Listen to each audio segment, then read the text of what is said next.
Good morning, good afternoon. It's James Sawley here, Head of Retail and Leisure, HSBC Commercial Banking. I'm joined by David Maddison, who works in my team. And this is our third webinar to talk about what we've experienced across the consumer market during the coronavirus pandemic. So for me, it's been a real privilege to have so much access to the retail industry over the last 6 months. And as a banker, it's been an extraordinary time, and I've really learned more in the last 6 months than I probably have in the last 6 years. And it's that kind of theme around the acceleration of trends that we're going to sort of talk on today and really touch on. Clearly, we've experienced a huge acceleration of numbers of companies failings, number of restructurings, as well as a real widening in of the disparity between the winners and the losers in the sector. Most of the companies suffering, frankly, had underlying health conditions before the virus, and whose futures were, arguably relatively uncertain. Whether that be quite tired brands or companies with too much debt in them, or particular issue was too heavy on costs, too many stores paying too much rent. So what we're dealing with now is clearly a distressing time for shareholders, for creditors, for landlords.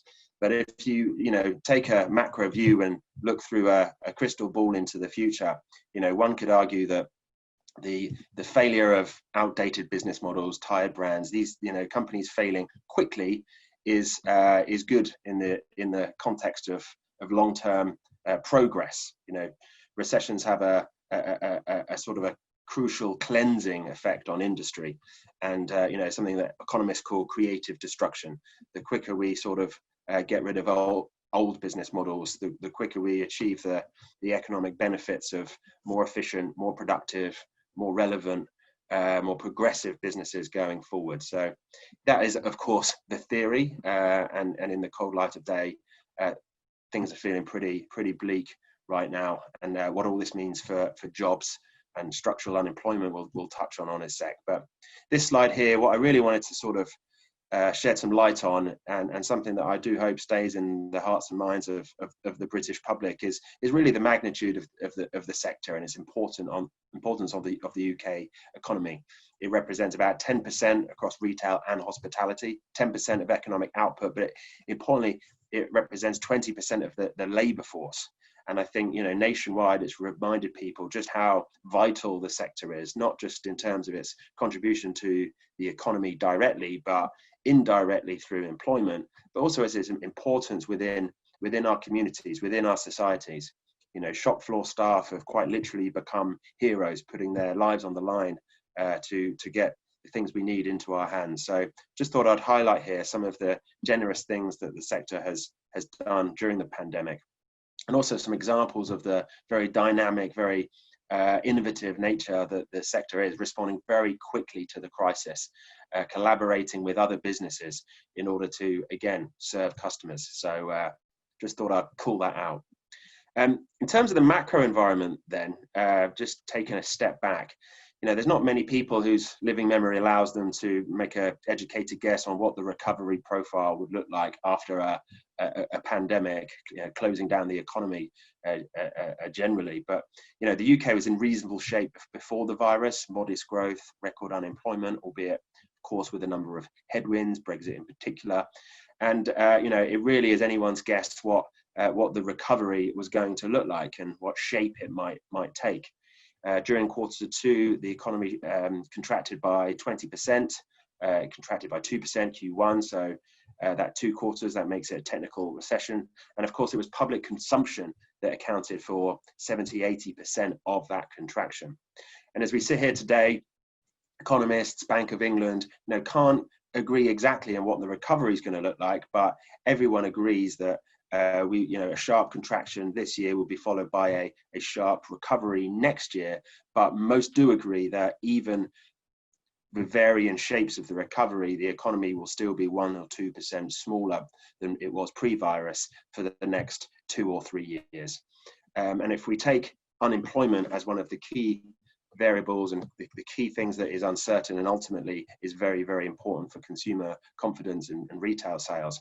Unemployment in the top left there shows that whilst it's remained around 4%, as we all know, this is being masked by the furlough scheme, which winds down at the end of October. An interesting read across perhaps is the US market, where they didn't have a furlough per se, but they had a lot of stimulus, and unemployment peaked at 14% and has since come down to about 9%. And that level of around 8-9% is what most economists believe will be faced with, double the unemployment we have today, which for context is similar levels to there's the 2008-2009 recession, whereby retail sales fell by probably single digit levels, but wasn't that bad. Ultimately we wake up today, with a lot of large scale redundancies being announced, and also a heightened risk of a second lockdown, which will of course push more businesses into distress. So unemployment is the key thing that we are tracking. Clearly, it impacts consumers' direct ability to spend via money in your pocket, but also indirectly because of the impact on consumers' willingness to spend, and of course less money swashing around the economy generally, and it of course impacts people's confidence as their prospects for a new job or a wage uplift are diminished. On the macro front, I say there's the slight positive news. If you look at inflation, the nature of the weak demand environment means inflation has come off considerably, peaked a little bit last month because of Eat Out to Help Out, but is expected to stay well below the Bank of England's target. And we've also seen some positive signs around the savings ratio and consumer debt levels, which we'll talk about in a bit. But the big question for unemployment, of course, is we've got cyclical unemployment, which is a function of economic cycles and business investment. But the real kind of the real sinister side of unemployment is structural unemployment. And this next slide here really looks to address this point, because the furlough scheme has been a success, but still 20% of the workforce are still on furlough. And of course, many of those jobs exist in the travel, tourism, leisure, retail, hospitality. A great deal of these jobs occur in these sectors. And of course, from a structural unemployment perspective, the big question is, will these industries ever return to pre-virus levels of normality? Will they bounce back? Will they re-employ all of these people, or are we living with a structural change which is much more sort of systemic and will take a longer time to recover? Will people ever travel again the same? Will tourism ever pick up the same? These are sort of the big questions that nobody really knows the answer to, and everyone, of course, has their own view. Personally, I'm more in the camp that things will go back to pre-virus levels of activity. Of course, that is subject to the virus going away, a vaccine being found, or indeed it might transpire, hopefully, that we have some form of immunity. I'm very interested in sort of the human psyche and human behavior, and I believe that after a few million years of evolution, human beings ultimately have an innate need to socialize, need to get out of the house, need to explore, to discover new products, and to be entertained. So the truth is that kind of shopping really speaks to our innate and sort of visceral need to explore and to hunter-gatherer instincts. If you look at the penetration of shopping online pre-virus, most things were still bought in shop, even with the internet shopping being so prevalent, so widespread. So we'll look at this in a bit, but I hope that habits are pretty entrenched in individuals, and people will go back closer to their pre-virus behaviors than their behaviors at the depths of the lockdown, for example.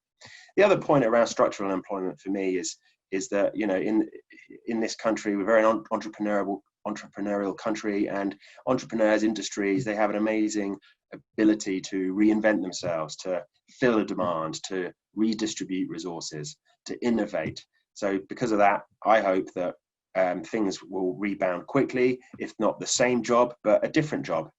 this next slide actually just looks to address that point specific to the retail sector. Whilst 120 odd thousand jobs have been lost in the retail sector in the year to August, so many companies have filled that void. About half of those job losses have been offset by recruitment by fast growth businesses, disruptive businesses, online businesses, business models that are winning the market share from traditional or outdated business models, or different business models. So a good example of that resource, of that slack being picked up by growth businesses. The next slide really focuses on the human side of Brexit. Next year we will have a points-based system, which basically means it'd be very difficult for low-paid, low-skilled migrants to enter the UK.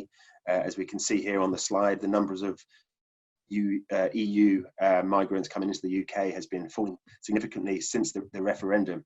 70% of the existing UK migrants working here effectively wouldn't pass the new criteria, it said, and roughly 10% of staff in the sector across retail and hospitality are EU individuals, which of course would be much higher in somewhere like London. Now, of course, this is a potential threat to the industry. A lot of business models are founded on the assumption of cheap and a high flow of access to cheap, low-skilled labor.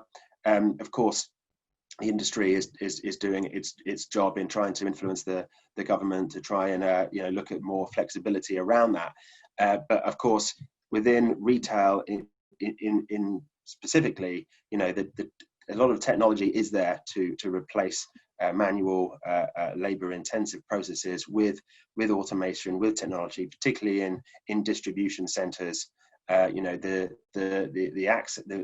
access to low-skilled labour has driven companies to adopt much more labour-intensive methods within its distribution function or its infrastructure.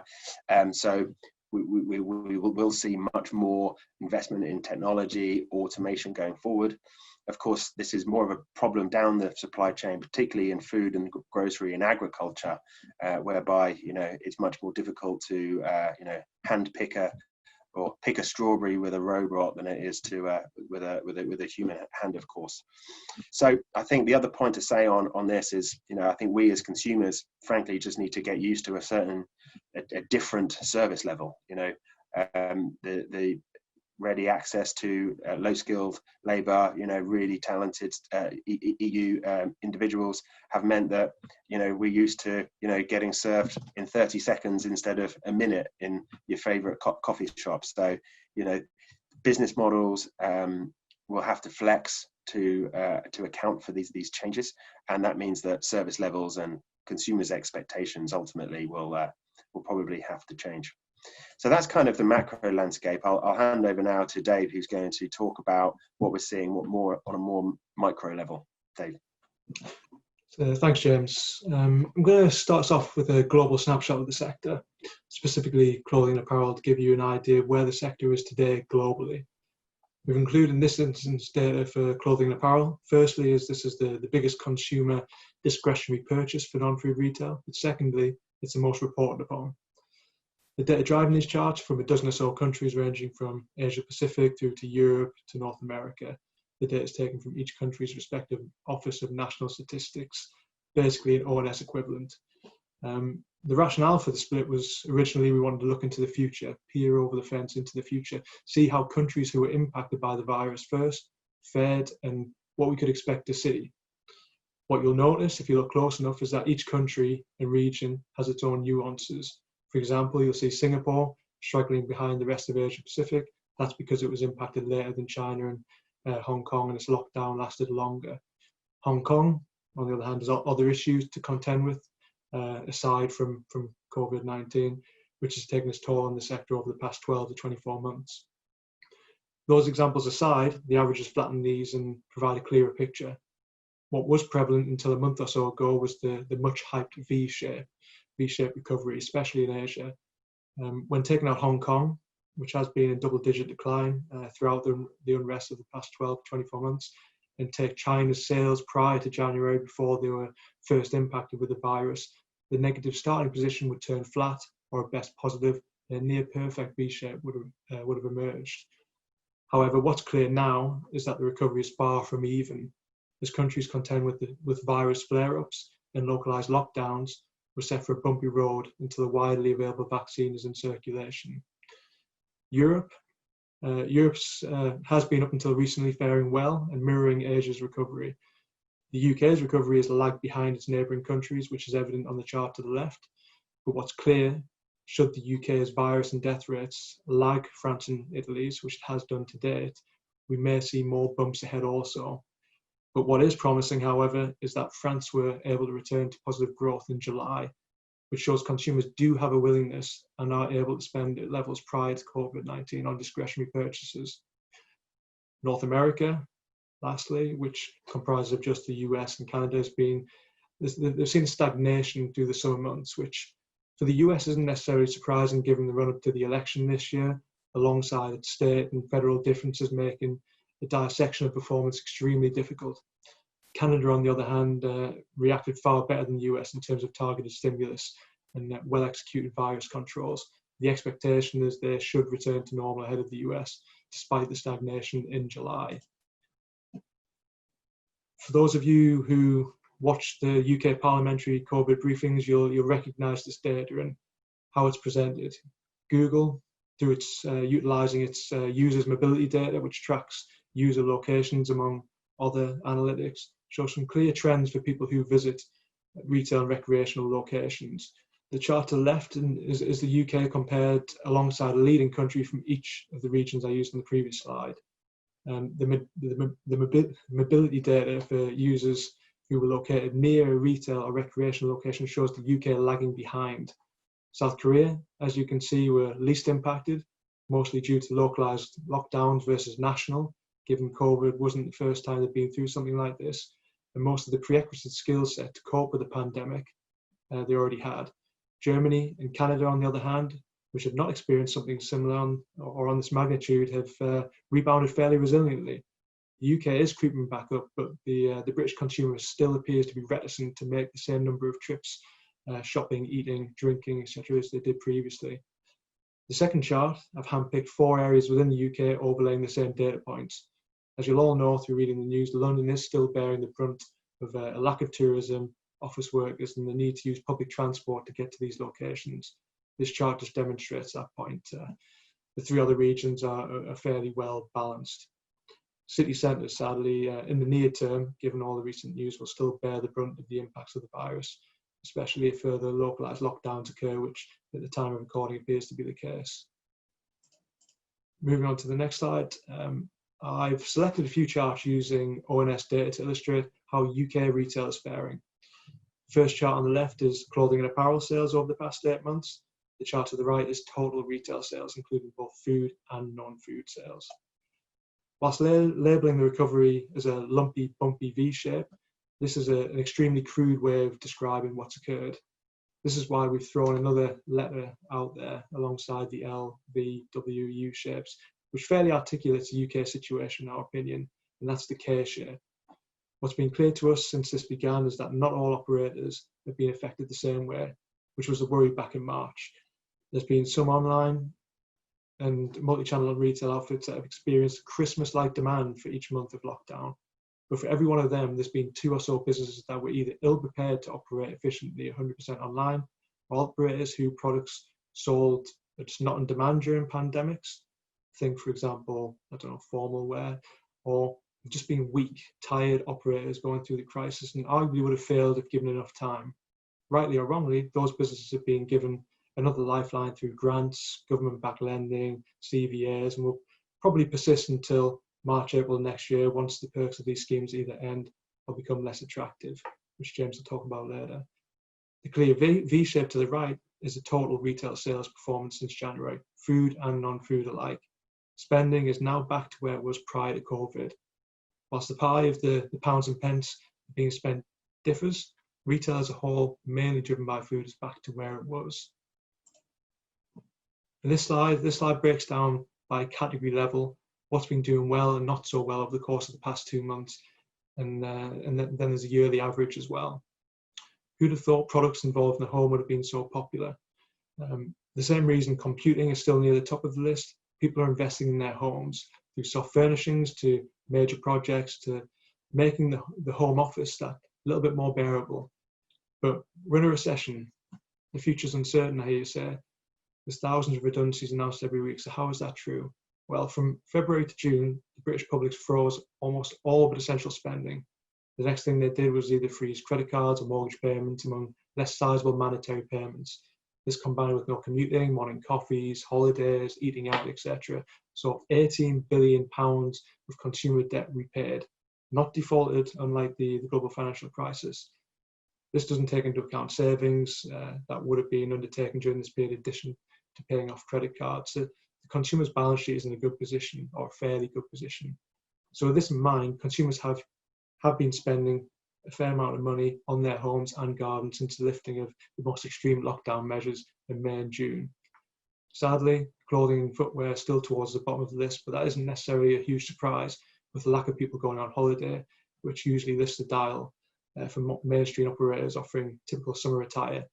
Certain segments within clothing and apparel, for example, formal wear, which I mentioned earlier, which need people to go back to work, weddings to start happening, are arguably suffering the most and contributing to the lower than usual profit position. So I think we're going to take a look at how this is split into channels, so the offline, online position. James, if you want to talk about that. Yeah, thanks, Dave. So I think one of the most fascinating trends is clearly channel shift. And if you look here on this slide, we can see the top left here, non-food online penetration for the last sort of year or so really started to stabilize around that 30% mark. So 30% of non-food sales are done online. There were, a few peaks around, typically peaks around Black Friday and Christmas, but we were starting to see the growth rates of non-food really fall to sort of low single-digit levels of year-on-year growth. Which suggests to me, a trend of stabilization and maturity. And indeed, in some categories, we're seeing more maturity and stabilization compared to others. Now, clearly, during the lockdown, this spiked massively up to 70%. But what I was really interested to see is where it would come down to. And I always thought it would come down to closer to where we started than where we ended up. And per the British Retail Consortium numbers for August that came back, it has indeed come back down to about 40%. So, maybe that is a trend of consumers being able to get into shops, and they very much want to go and get out of the house and get into shops again. It'd be very interesting to watch where that comes. And, people talk a lot about an acceleration in long-term structural trends, and of course, channel shift is one of them. If you'd asked me pre-virus where I thought, non-food online spending would mature, would stabilize eventually, I probably would have said 45%, and that would take 10 years. Now, because of the virus, that 45% might happen in 5 years. But I think the important point around when we talk about channels is I believe that in 10 years' time, we won't even talk about channels anyway. The nature of technological advances and changes in the commercial property market means that we will actually do most transactions online, but the stores will be even more important as a place to discover product and to engage with consumers for brands. In terms of the food piece, again, fascinating trends there. It roughly took sort of 20 years of the internet for penetration of grocery shopping online to reach 7%. It took 20 days for it to double to 15%. And, a big question is, have we reached a bit of an inflection point whereby consumers really understand the value that having food and groceries delivered to their door? Because of that, are they prepared to pay for it? Are they prepared to pay the true economic unit cost to make that delivery profitable for a supermarket? Or when everyone's back at work, back in their offices, hopefully sometime soon, does that mean that because of the demand for peak delivery slots, make it uneconomical, and will it shift the balance back towards 7% where we started. Obviously, it's somewhere in the middle, but it's going to be very interesting to watch to see where that ends up. Dave. Thanks, James. So, shifting our attention to the leisure sector, what seemed like a bleak, almost terminal situation in March, with most operators left with zero ability to generate income, the government opened a vast array of tools to help operators get to the point where we're at today. As James discussed, initially the job retention scheme and business first holiday removed the most significant cost base and brought some much needed breathing room. The landlord eviction prevention legislation, whilst not removing rent, allowed peace of mind for operators without fear of being kicked out, whilst giving time to negotiate an amenable, fair solution for both parties. Government-backed funding and grants were the next step, which should have covered any further cost leakage until we could see the light. So the chart on the left, which is using data produced by Copper Peach Line, shows the situation clearly up to June.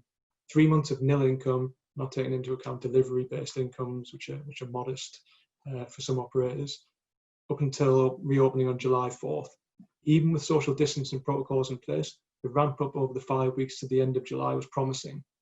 However, what this chart doesn't say is that for restaurants, only 40% opened, and arguably these would have been operators' best restaurants. So the figures by nature are more positive than arguably they should be. Pubs, however, managed to open up 94% of their sites by the end of the month, which does give a true reflection.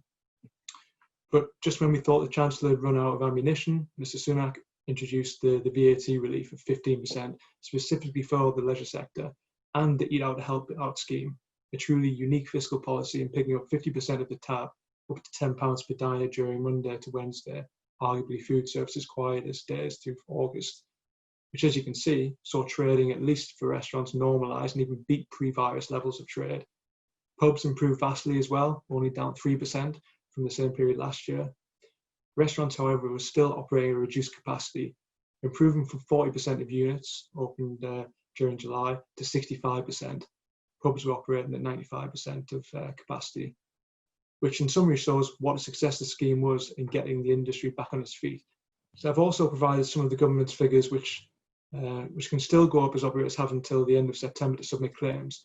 But so far, the government has seen over 100 million covers claimed to the tune of 522 million. The bottom right shows the top 10 areas that utilise the scheme, just out of interest. The top right illustration, chart, which is what we see as a sector team, trends prior to COVID. So the trends prior to COVID being casual dining in general, suffering from oversupply and lack of demand, ultimately, and the two ends of the value chain doing well, premium and fast food. So come COVID, all three were lumped into the same bucket. Reopening saw demand for fast food go viral. Despite having limited menus and offering drive-through only, their queues were miles long. People had to wait hours just to get their much-needed chicken nuggets.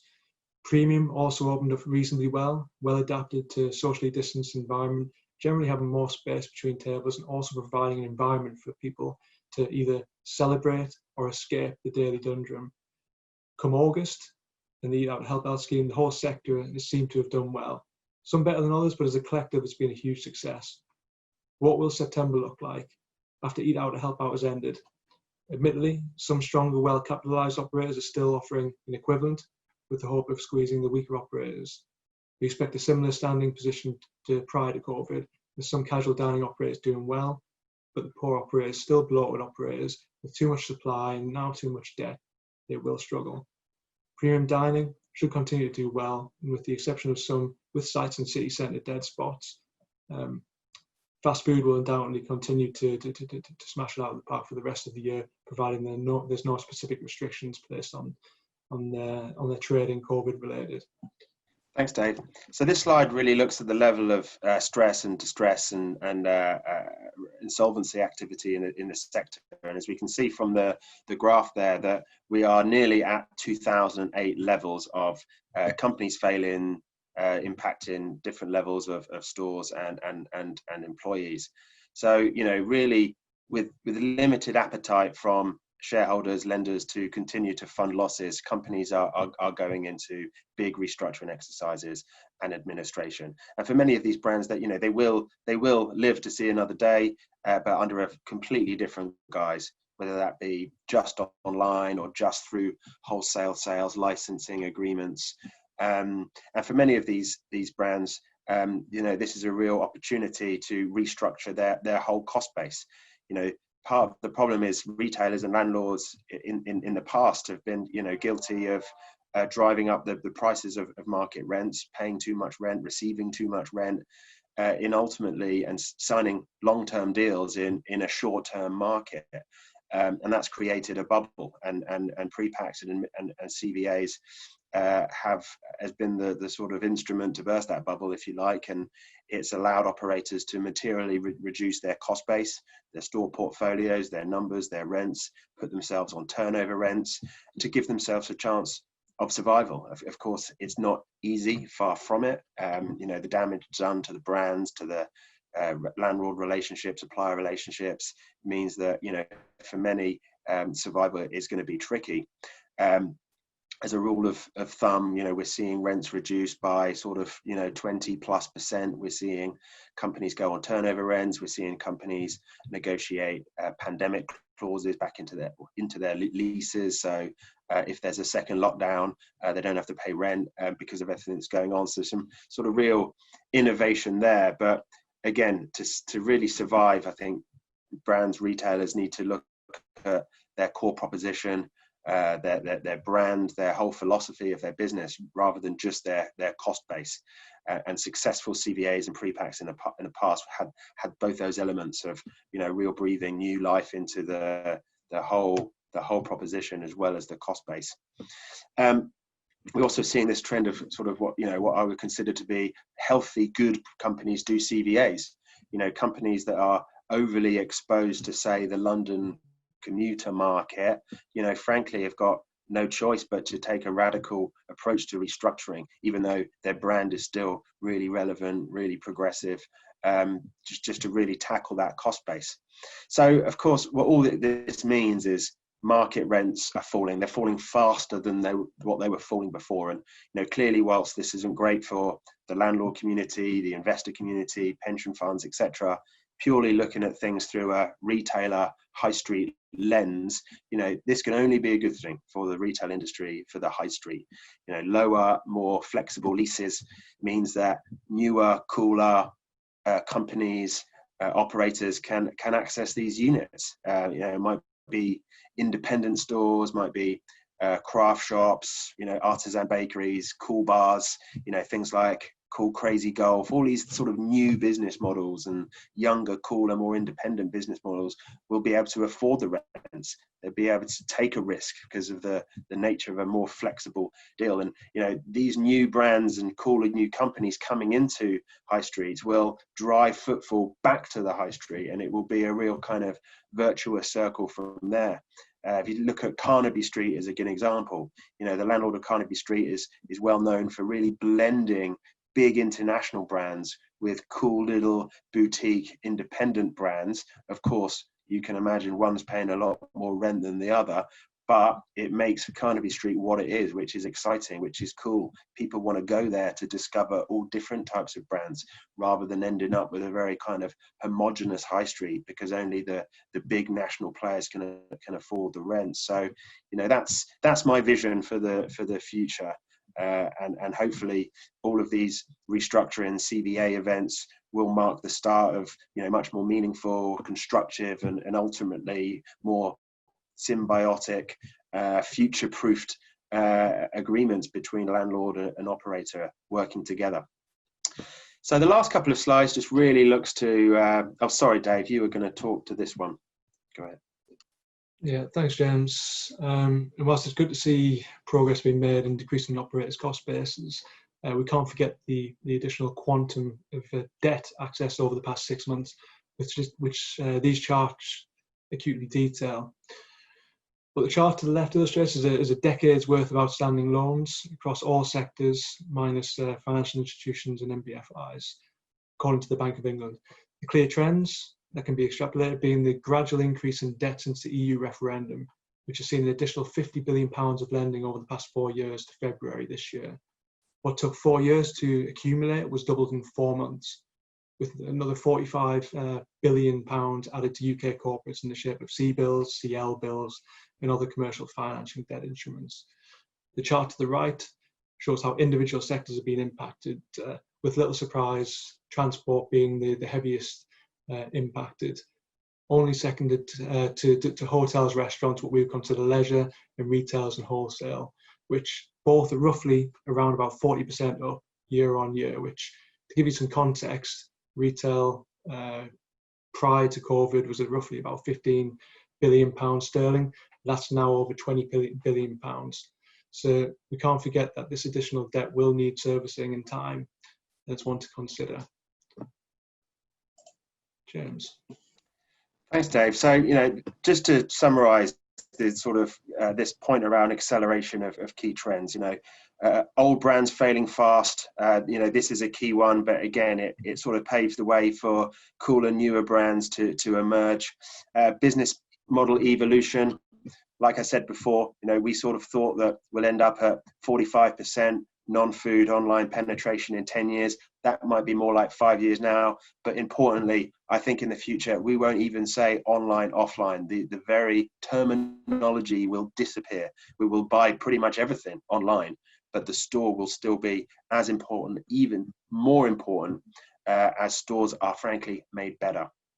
Falling rents were falling pre-virus. They're falling even quicker now. Again, less boring stores. This will completely breathe new life into the high streets and make them a bit more cooler, quirkier, a bit more original. More ESG-driven behaviour. Clearly, the subject of supply chain transparency and sustainability has been high up on the agenda throughout the lockdown. I think consumers have a new sort of enlightenment about their community and about companies doing good within their community. I think this is going to drive more people to think about ESG type topics and reasons for buying, reasons to attach themselves to brand. Working from home is a very interesting one, and it's probably a presentation in itself. I think that working from home, I have a slightly contrarian view on working from home. I can't wait to get back into the office 5 days a week. However, I do get the benefits in work-life balance and to a degree some productivity benefits. But what ultimately, even if people do work from home 1 or 2 days a week in the future, then of course that is, even 1 day a week is 20% of footfall. It's 20% less footfall in the cities. But that footfall, of course, will be in the suburbs. It will be in market towns. It will be in the commuter villages and towns. And, all it will mean ultimately is a redistribution of wealth and affluence from one area to another, which, of course, cannot be a bad thing necessarily. What it will do, of course, it will reshape the profile of these high streets. It will change the rent and the cost aspects of these high streets. But why not? Last slide then, just to finish us off, what are we going to be looking out for in 2021? I think it's going to be a tough Christmas. I think with all of the kind of sentiment changing around the risk of a second lockdown, more localized lockdowns, just generally the sentiment changing there. We're not expecting a stellar Christmas. I don't think anybody ever was. I think most of our customers in retail are probably outperforming where they thought they would be right now, and cash is in a much better position than it was right now. But of course, the outlook has probably deteriorated for Q4 because of the risk of second lockdown, because travel's not quite coming back, people aren't going to go back to the offices as quickly, mobility, etc. So whilst people are outperforming significantly now, the outlook has deteriorated.